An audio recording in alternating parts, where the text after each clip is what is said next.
ఒక మనిషి నిండు నూరేళ్లు సంతోషంగా జీవించాలని కోరుకుంటాడు. కానీ ఊహించిన పరిణామాలను ఎదుర్కోవడం ఎవరి వల్ల కాదు. కొంతమంది మామూలుగా చనిపోతారు, మరికొంతమంది ప్రమాదాల్లో చనిపోతారు. ఆ చనిపోయిన వారి అవయవాలను కొంతమంది దానం చేస్తారు, మరికొంతమంది చేయరు. అన్ని దానాల కంటే అవయవ దానం అతి ముఖ్యమైనది ఫ్రెండ్స్.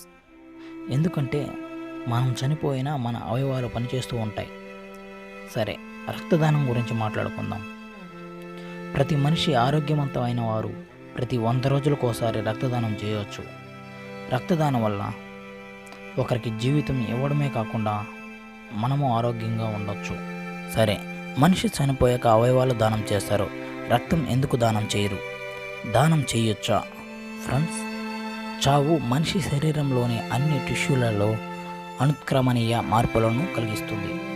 దీనివల్ల శరీర గ్రంథుల్లోని ఎంజైమ్లు నాశనం అవుతాయి. అంతేకాకుండా ప్రాణవాయువు సరఫరా నిలిచిపోతుంది. రక్తం సులువుగా మైక్రో ఆర్గానిజంతో నిండిపోతుంది. మన రక్తంలో ఉండే హిమోగ్లోబిన్ ఒక ముఖ్య పని ఏంటంటే ఆక్సిజన్ను వివిధ కణాలకు అందచేయటం. మామూలుగా గుండె నుండి అన్ని అవయవాలకు రక్తం పోతూ ఉంటుంది. చావు వల్ల గుండె పనిచేయటం మానుకుంటుంది, రక్త ప్రసరణ నిలిచిపోతుంది.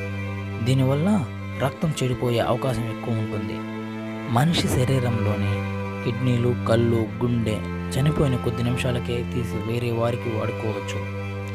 ఎందుకంటే పై భాగాలని చెడిపోవడానికి కొద్ది సమయం పడుతుంది. అందువల్ల కళ్ళు, గుండె, కిడ్నీలు తీసి ఇతరులకు వాడుకోవచ్చు. కానీ రక్తం అలా కాదు. గుండె ఆగిపోగానే మైక్రో ఆర్గాన్స్తో నిండిపోయి వెంటనే గడ్డ కట్టిపోతుంది. అందువల్ల చనిపోయిన వ్యక్తి రక్తం దానానికి పనికిరాదు. ఫ్రెండ్స్, నా విశ్లేషణ మీకు నచ్చిందని ఆశిస్తున్నాను. ఫ్రెండ్స్, ఇలాంటి మంచి మంచి కంటెంట్లతో మీ ముందుకు రావాలంటే నా వీడియోస్ను తప్పకుండా చూడండి, మీ ఫ్రెండ్స్కు షేర్ చేయండి. Thank you friends.